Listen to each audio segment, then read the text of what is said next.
Amada Igreja do Senhor Jesus Cristo, que a paz, a graça e as misericórdias do nosso bom e eterno Deus vos sejam acrescentadas esta noite. Amém, Senhor. Amém. Foi com muita gratidão e alegria que recebi o convite de vir a esta amada igreja. Primeiro pelo presbítero Martins, e depois pelo pastor Natan. Realmente me alegrou muito, porque não há algo mais extraordinário para um pecador redimido estar no meio do povo de Deus, na terra dos viventes, e poder anunciar a sua augusta palavra. Então, trago também um abraço fraternal de todo o povo de Deus que se congrega nas 29 igrejas e mais muitas congregações do Sínodo do Ceará. Nós somos 4 presbitérios e aí um monte de igreja, 29, e mais algumas congregações.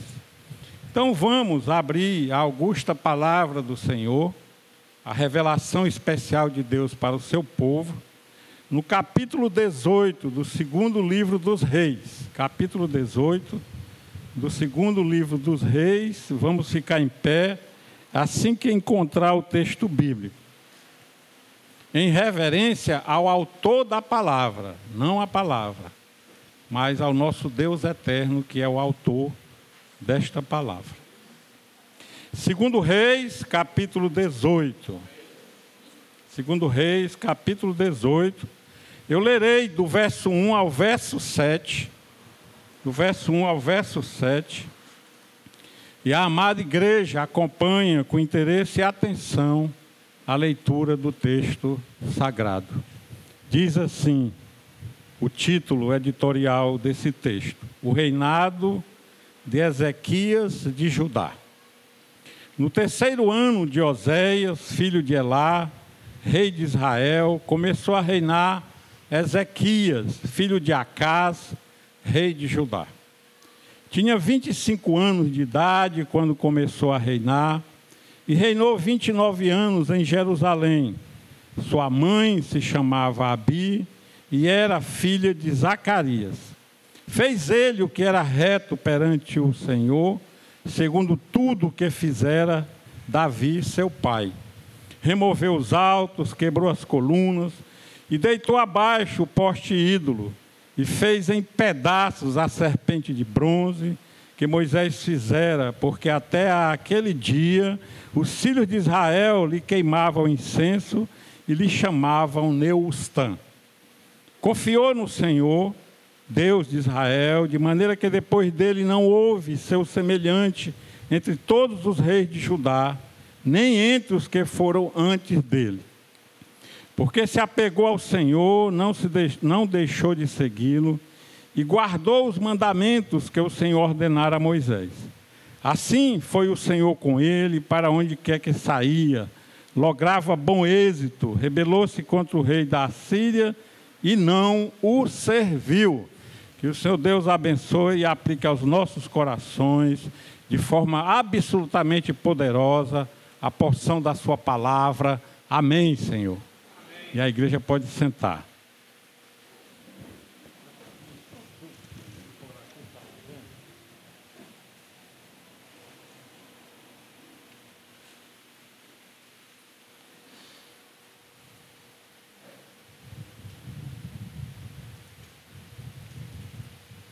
Muito bem, amada igreja do Senhor Jesus Cristo, convidaram para pregar neste dia, um dia realmente grandioso, um dia em que nós estamos diante do Senhor. O Senhor já está aqui conosco e a sua glória enche este lugar. Para falar para os presbíteros, mas os presbíteros, docentes ou regentes, fazem parte do povo de Deus. Então eu vou falar para o povo de Deus. Porque nós somos o povo da palavra. Sem a palavra, nós não saberíamos que nós somos o povo de Deus. E a palavra de Deus é absolutamente importante para nós, porque é o nosso guia para que nós tenhamos uma vida exitosa na terra dos viventes. Na terra dos viventes. O cristão tem que estar com a palavra grandiosamente instalada em seus corações e em suas mentes, para que possamos ser bem-sucedidos nesta terra que foi amaldiçoada pelo próprio Deus. Então, é necessário, nós ouvimos aqui, que estamos aguardando o nosso Senhor Jesus Cristo e que Ele virá da mesma forma que foi, em glória. E todos irão ver o Senhor quando Ele voltar. E não é pela internet, são pelos nossos olhos. A volta vai ser tão extraordinária, impactante e diferenciada de tudo que nós já vimos nessa terra, que os nossos olhos irão ver o Senhor voltando. Mas antes que chegue este dia, que pode ser daqui a pouco ou daqui a alguns anos, nós não sabemos, nós precisamos ter uma conduta cristã na terra dos viventes. Nós estamos no tempo da santificação. O que o Senhor quer de nós agora na terra dos viventes não é ficar pensando na volta do Senhor Jesus Cristo, nem como será, porque nós já sabemos.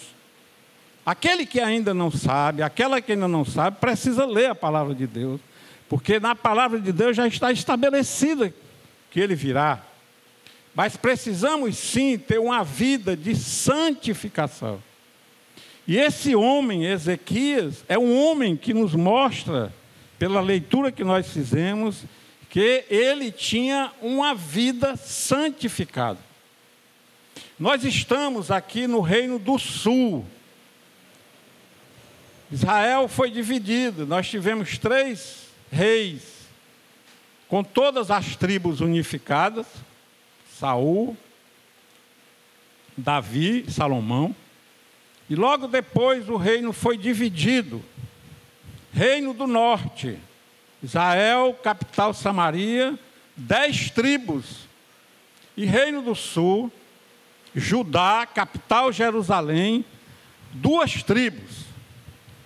Todos os reis do Reino do Norte foram reis maus. Maus. Nenhum escapou. No Reino do Sul, não. A maioria foram reis bons. Inclusive Ezequias. E o texto diz que não houve outro rei como ele, nem antes dele, nem depois dele. E vejam que ele é filho de um rei mau, Acaz. Acaz era um rei mau no Reino do Sul. Então, esse homem era um homem achegado ao Senhor. Todas as coisas que ele ia fazer, ele orava antes ao Senhor. Ele colocava os seus planos diante do Senhor. E ele era um homem também inteligente para a sua época. Porque ele fez o seguinte: naquele tempo, os reis, eles cercavam as cidades e havia muita guerra. Os assírios cercaram Jerusalém. Por que eles faziam isso? Para matar o povo de fome e de sede. Ezequias, inteligentemente, naquela época, ele construiu um túnel. Um túnel que levava a água de fora para dentro da cidade. Que a Cageste faz hoje com esses canos, naquele tempo ele já fazia. E interessante que os assírios esperavam que o povo morresse de sede e não morreu, porque tinha água em Jerusalém. E o mais interessante é que há alguns anos foi noticiado que os arqueólogos encontraram esse túnel. E viram que o túnel foi construído com a tecnologia altamente avançada para aquele tempo. Por quê? Porque esse homem era instruído por Deus. Se nós queremos ser bem-sucedidos nessa terra amaldiçoada, precisamos encontrar as instruções de Deus para as nossas vidas. Assim chegaremos a bom termo. Assim seremos bem-sucedidos. Senão, nós seremos cristãos diferenciados dos outros, porque nós não fomos salvos pelo Senhor Jesus Cristo para continuarmos trilhando os mesmos caminhos que caminhávamos antes disso. São caminhos agora exitosos, grandiosos, nessa terra amaldiçoada. Esse homem foi tão grandioso que ele limpou o templo. O templo estava cheio de holocaustos que o seu pai fazia para outros deuses. Ele foi lá e limpou o templo. Ele trouxe de volta os louvores para o templo. Não há coisa mais extraordinária do que um pecador redimido louvar. Isso é um indicador de que o Senhor Jesus Cristo realmente nos salvou. Porque no Salmo 40 diz que Ele colocou um cântico novo em nossos lábios. E só quem canta um cântico novo são aqueles que foram eleitos na eternidade e chamados pelo Senhor Jesus Cristo na terra dos viventes. Nenhum outro consegue cantar um cântico novo. Nenhum outro. Mas, mesmo sendo um homem achegado a Deus, mesmo sendo um homem que seguia o Senhor, mesmo sendo um homem que andava nos caminhos do Senhor, o Senhor, vamos lá para o capítulo 20, dá uma ordem ao profeta Isaías, que foi profeta deste rei, foi profeta durante 40 anos no Reino do Sul, foi profeta também de Acás e de outros reis. Olha o que ele diz para Ezequias. Olhem a soberania de Deus sobre nossas vidas. Capítulo 20, a partir do verso 1. Naqueles dias, Ezequias adoeceu de uma enfermidade mortal. Em outras palavras, ele ia morrer. Veio ter com ele o profeta Isaías, filho de Amós.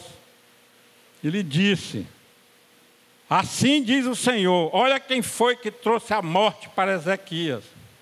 Não foi Satanás, foi o próprio Deus. Põe em ordem a tua casa, porque morrerás e não viverás. O profeta falava as palavras de Deus. Nós hoje, os profetas atuais, falamos não mais revelações, mas proclamamos a palavra que está revelada aqui. Olha quantas vezes aparece a palavra morte aqui, ó. Adoeceu de uma enfermidade mortal, uma vez, para ficar bem claro. Depois ele diz, ó, porque morrerás, duas vezes. E depois ele diz, não viverás, é a mesma coisa de morte, 3 vezes. Próprio Deus falando para ele. Aqui já tem um ensinamento para nós, ó. Assim diz o Senhor, põe em ordem a tua casa. Se alguém não está com a casa em ordem, não é para botar os móveis no lugar, não. É para arrumar a vida, não deixar nenhuma complicação para aqueles que vão ficar depois que a gente for para a glória. Depois que a gente morrer. Não deixar nenhum embaraço. Põe em ordem a tua casa. A casa do eleito e da eleita, a casa daqueles que foram salvos pelo Senhor Jesus Cristo, ou seja, a vida deve estar organizada. É o exemplo que nós devemos dar para o restante do povo que não é eleito e para nós também. Põe em ordem a tua casa, rei. Mas olha, o que é que faríamos, eu pergunto, se o Senhor Deus entrasse por aquela porta ali agora e dissesse para nós que todos nós iríamos morrer, hoje ainda, o que é que faríamos? Será que nós ficaríamos desesperados? Será que nós iríamos questionar Deus? Senhor, eu ainda tenho que pôr em ordem a minha casa, Senhor. Eu ainda tenho que fazer algumas coisas nessa vida, Senhor.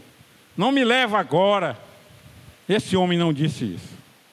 Se a gente virar a página, na minha Bíblia virar a página, e for para o verso 3, esse homem ficou de joelhos diante do Senhor.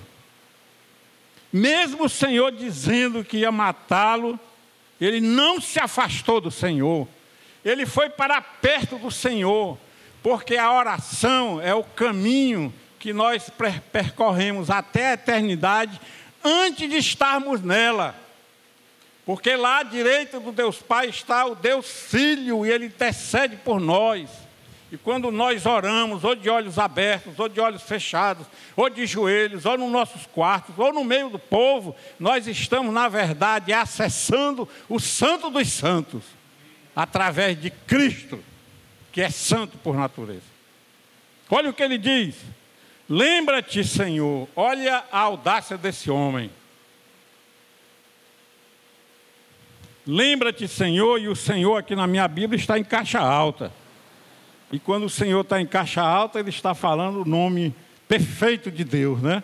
Que traz à lembrança todos os atributos de Deus, todos, os comunicáveis, os incomunicáveis, todos eles. Peço-te, aí ele diz, lembra-te, Senhor, aí ele pede ao Deus que disse que ia matá-lo 3 vezes. De que andei diante de ti com fidelidade. Primeira coisa. Ele está lembrando que aquilo que o Senhor já sabe. Com inteireza de coração. 2 coisas. E fiz o que era reto aos teus olhos. 3 coisas. Santificação. Santificação. E depois o texto diz, e chorou muitíssimo. A oração desse homem foi tão extraordinária, pequena, mas que mexeu com todo o seu ser, igual a oração de Ana, que o povo olhava para ela e achava que ela estava bêbada. Tocou tudo, lá do pé até o último fio de cabelo. O homem ficou tão emocionado com a oração, tão alegre, tão contrito, que ele chora, e não é pouco não. O texto bíblico diz que ele chorou foi muito. Aquele choro que a gente não consegue com soluços, que a gente não consegue controlar. E aí nós sabemos. O profeta Isaías já tinha entrado aqui, nesse santo lugar, e dado a notícia para nós, para ele. Imediatamente o profeta Isaías sai.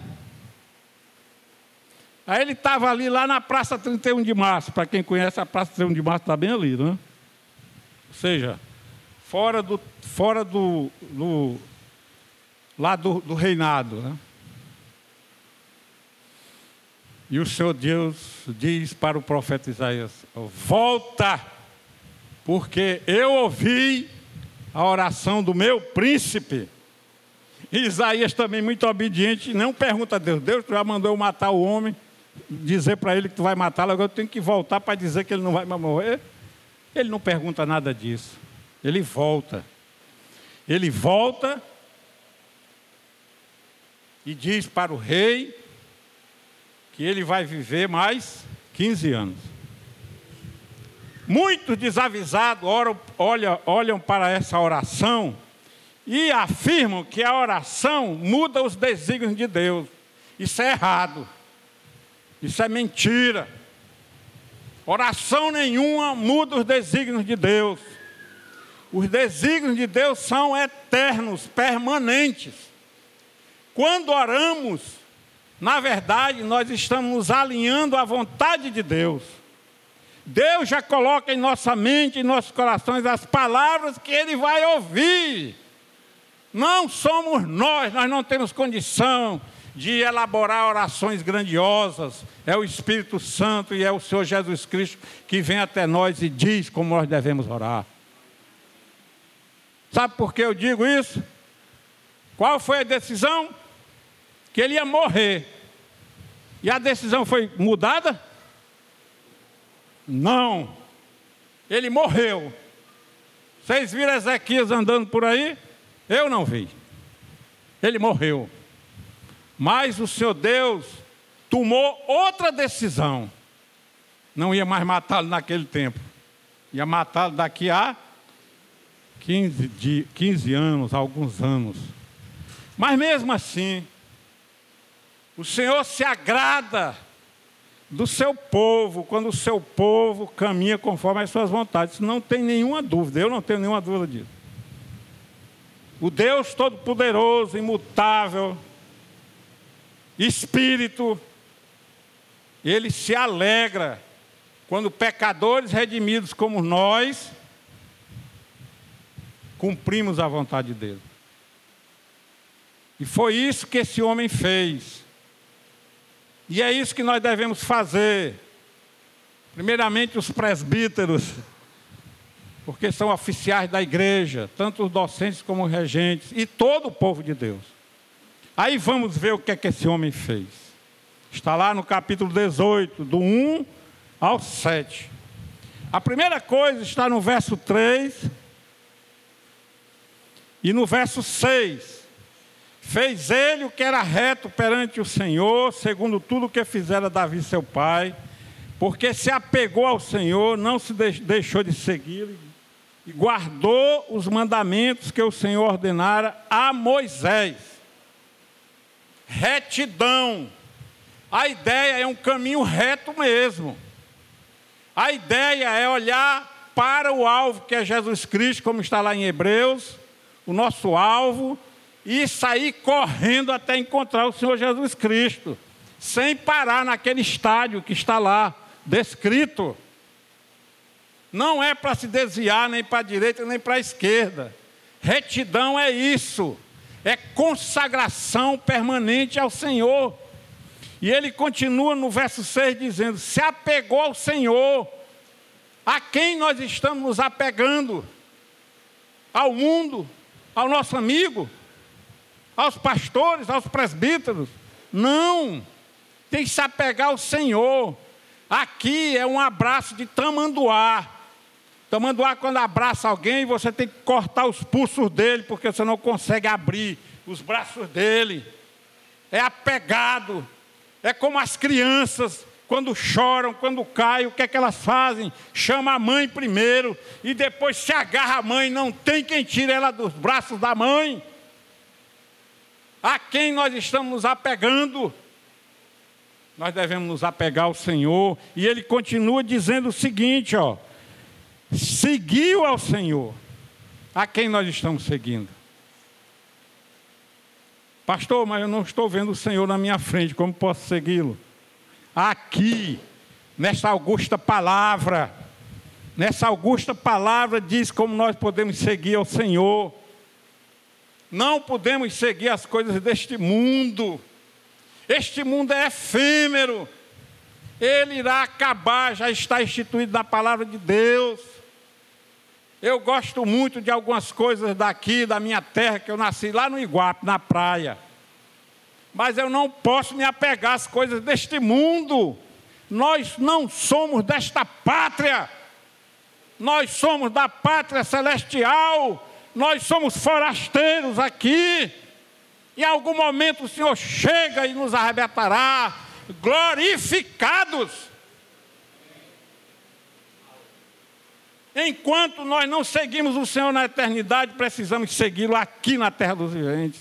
E ele continua dizendo: e guardou os mandamentos. Pastor, o que é que significa guardar aqui? Primeiro, onde estão os mandamentos? Na palavra de Deus. Será que a gente tem que colocar a palavra de Deus num lugar especial na nossa casa? Sim, ela deve ficar num local especial, de fácil acesso, para a gente passar todo dia por ela e ter avidez por ela. Mas guardar os mandamentos do Senhor é praticá-los essencialmente. Especialmente os 10 mandamentos, que ainda estão valendo. A lei cerimonial foi abolida, mas os 10 mandamentos, a base dos mandamentos do Senhor, ainda estão valendo. Eu não vim para revogar a lei, disse o Senhor Jesus Cristo, eu vim para cumpri-la. E se Ele cumpre, nós também devemos cumprir. Então, vejam por que esse homem agradou o Senhor, e nós também devemos agradá-lo na terra dos viventes. Ele era reto, andava retamente, ele se apegou ao Senhor, ele seguiu ao Senhor, ele guardou os mandamentos do Senhor. Mas tem mais, ele fez mais coisas, não foi só isso não. Verso 4. Removeu os altos quebrou as colunas e deitou abaixo o poste ídolo. E fez em pedaços a serpente de bronze que Moisés fizera, porque até aquele dia os filhos de Israel lhe queimavam incenso e lhe chamavam Neusta. Adoração. Isso também está nos 10 mandamentos. Não terás outros deuses diante de mim.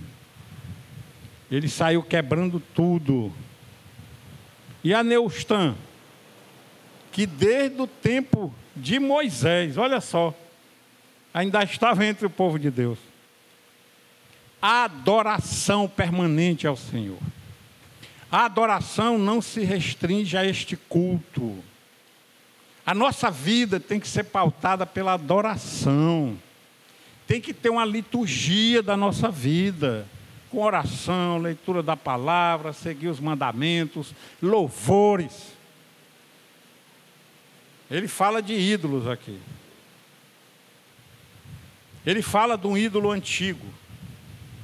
Muitas vezes nós somos chamados pelo Senhor na terra dos viventes, eleitos na eternidade, mas guardamos alguma coisa da nossa vida do passado, não é isso? Quando nós não ainda fomos chamados pelo Senhor. Fica guardadinha ali, a gente diz assim, Senhor, deixa essa aqui, né? Essa aqui eu ainda gosto muito. Então não é bom tirar agora. Tem que tirar. Tem que tirar. Se há alguma coisa ainda que nós estamos adorando, que não é o nosso Deus, temos que tirar da nossa vida. Buscai em primeiro lugar o reino de Deus. Não é em segundo, é primeiro lugar. E o que é ídolo? Nós fomos ensinados por aqueles que chegaram aqui e trouxeram o Evangelho, que os ídolos são aqueles que a Igreja Católica tem, né? Alguns até quebram os ídolos. Ídolo não é isso.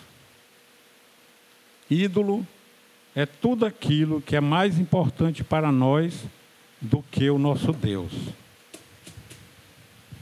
E quando se torna importante, e nós continuamos com isso em nossas vidas, isso é idolatria. O nosso emprego, o nosso carro, a nossa conta bancária, o nosso cônjuge, tudo é importante, mas em primeiro lugar tem que estar o Senhor, nosso Deus. E vejam o que ele fez: aboliu. Ele tomou uma decisão de adorar unicamente o nosso Deus, o nosso bom e eterno Deus. A quem estamos adorando? Será que entendemos que quando chegamos aqui, realmente, quando o povo de Deus está reunido, né? Ouvimos um louvor hoje aqui que é extraordinário. Todos são, mas tem uns que parece que toca, que faz até a gente ficar arrepiado, né, Gleide? Quase chorar de alegria. Mas não se restringe aqui. O reverendo Guilhermino Cunha sempre dizia no final, não sei se ele ainda diz, né? Aqui acaba a liturgia do culto, né, Gleide? Mas ali começa a liturgia de quem? Da vida.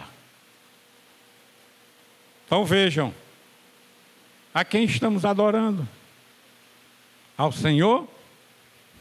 Ótimo, nós seremos bem-sucedidos na terra dos viventes.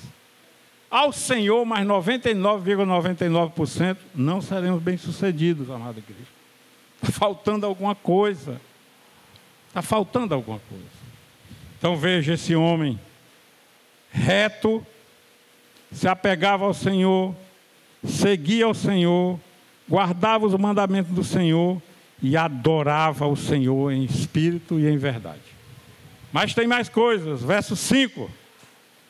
Confiou no Senhor, Deus de Israel, de maneira que depois dele não houve seu semelhante entre todos os reis de Judá, nem entre os que foram antes dele. Confiança. Mas não é só de abrir a boca e dizer que confia no Senhor. É de verdade, como a gente dizia antigamente. É de brincadeira ou é de verdade, né? É de verdade. Porque muitas vezes a tribulação vem, e ela não vem pequenininha não, ela vem grandiosa sempre.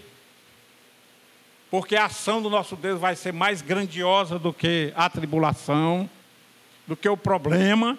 E aí nós falamos que confiamos em Deus, mas quando ela vem, as pernas tremem. E vamos confiar em quem? No médico que vai nos operar do problema que nós estamos, ou no nosso Deus eterno? Em quem Ezequias confiou? Em Deus. Olha, Ezequias era o rei de Israel. Desculpem. Rei de Judá. Jerusalém. Ele tinha os melhores médicos ao seu dispor. Tinha o melhor para ele. Ele foi a eles? Não, ele foi a quem? A Deus através de oração. Pode ir também no médico, não tem nenhum problema. A cura vem também através de uma receita. Porque o Deus instrumentalizou o povo para ser bons médicos. A cura de Ezequias, por exemplo, não foi sobrenatural. Pode ser, mas não foi. Foi com pasta de figos que o homem ficou curado. E que Deus mandou fazer. Vejam bem que coisa interessante. Muitas vezes a gente fica esperando o sobrenatural e devemos esperar. Mas Ele está aqui ao nosso lado. O Senhor Deus dizendo, está aí a cura. Pega e sai curado daqui. Lembra do homem do tanque de Betesda? O Senhor Deus perguntou para ele, o que é que tu queres, Senhor? Aí ele contou a história. Ele não disse que queria ser curado, mas ele disse que estava tentando ser curado há 38 anos. O Senhor entendeu na hora e disse assim, toma a tua cama e anda. E ele pegou a cama que estava ali, era a prisão dele, agora a cama não era mais a prisão dele. Ele botou a cama debaixo do braço. Aquilo que estava aprisionando ele, agora era dominada por ele. Olha só que homem extraordinário. Confiar plenamente, fechar os olhos e ver o invisível. Fechar os olhos e ver que o Senhor nos dará a cura. E ver que o Senhor responderá a nossa oração. E ver que o Senhor vai resolver o nosso problema. Entrega o teu caminho ao Senhor e o mais Ele o fará. Está na Bíblia. Que atitude extraordinária do ser humano, pecador, frágil, que vai morrer um dia, confiar em alguém. Eu me lembro. Nós temos 2 filhos, eu e a Cléber. A Cléber é aquela mulher extraordinária que está sentada ali, de rosa, com os cabelos brancos. Linda, linda. Quando nossos filhos nasceram, eu e ela trabalhávamos. E eu trabalhava até a noite. Né? Ela trabalhava o dia todo e eu trabalhava o dia todo e também à noite. Fazia um estágio à noite. Naquele tempo ainda tinha mais vigor, né? Com quem deixar os filhos? Com os avós, com as tias.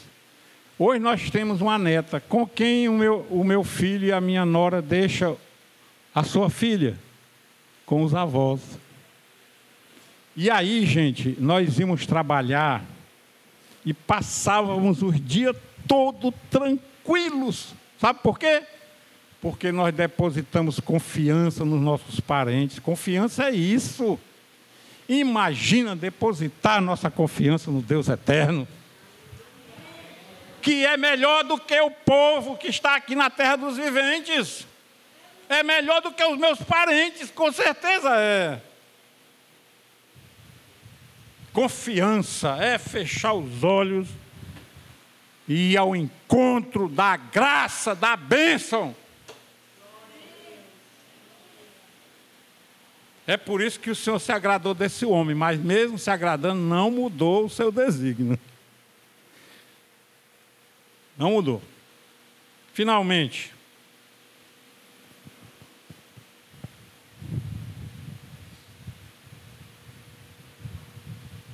verso 7. As consequências de tudo que esse homem fez. E a confiança, voltando para a confiança, né? Sermão é assim, né, Cleide? A gente vai lembrando das coisas. A confiança desse homem é extraordinária, porque Deus, ele confiava tudo em Deus, né? Lembra daquele exército de Senaqueribe? Está mais na frente, né? O exército tinha 185 mil homens. Está lá no verso 19, ou desculpe, no capítulo 19, verso 35. Ó. 185 mil homens. Ezequias não conseguiria derrubar esses homens. O que é que ele fez? A noite toda, orou. E o que é que aconteceu com os vou repetir, 185 mil homens? O Senhor Deus destruiu todos eles, matou todos eles. Mas a confiança desse homem é tão extraordinária que Deus chegou para ele e disse: eu vou te matar. E ele foi atrás de quem? Foi atrás do Deus que disse que ia matar ele. Não foi atrás de outro Deus, não. Olha a confiança que ele tinha em Deus. Aleluia! Gente, povo de Deus, desta igreja extraordinária aqui, olhando para o mar. Oh, coisa boa, né? Ficar perto do mar. Se o Senhor Deus chegar aqui e dizer vai matar a gente, nós vamos ter que continuar confiando nele. E vejam o que aconteceu com ele. Assim foi o Senhor com ele, ó. Com quem?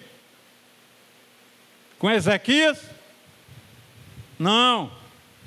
Com o povo de Deus, que faz tudo isso que Ezequias fez. Ele será conosco. Para onde quer que saia, veja bem, se vai para o norte, se vai para o sul, se vai para o leste, se vai para o oeste, se está no tempo bom, se vai passar por um momento de desgraça, de dor, é isso aqui que está dizendo aqui, para onde quer que saia, é vida cristã. Enquanto nós estamos andando na vida cristã, lograva o quê? Bom êxito. Era bem sucedido. Rebelou-se contra o rei da Síria e não o serviu. Amados presbíteros, hoje é um culto de ação de graça pela vida de vocês. Amado povo de Deus, se queremos ser bem-sucedidos na terra dos viventes, precisamos fazer como este homem fez. O que, pastor? Ser reto, se apegar ao Senhor, seguir ao Senhor, guardar os mandamentos do Senhor, a adoração exclusiva a Deus e confiar no Senhor. Assim seremos bem-sucedidos para qualquer lugar que a gente for. Amém, amada igreja?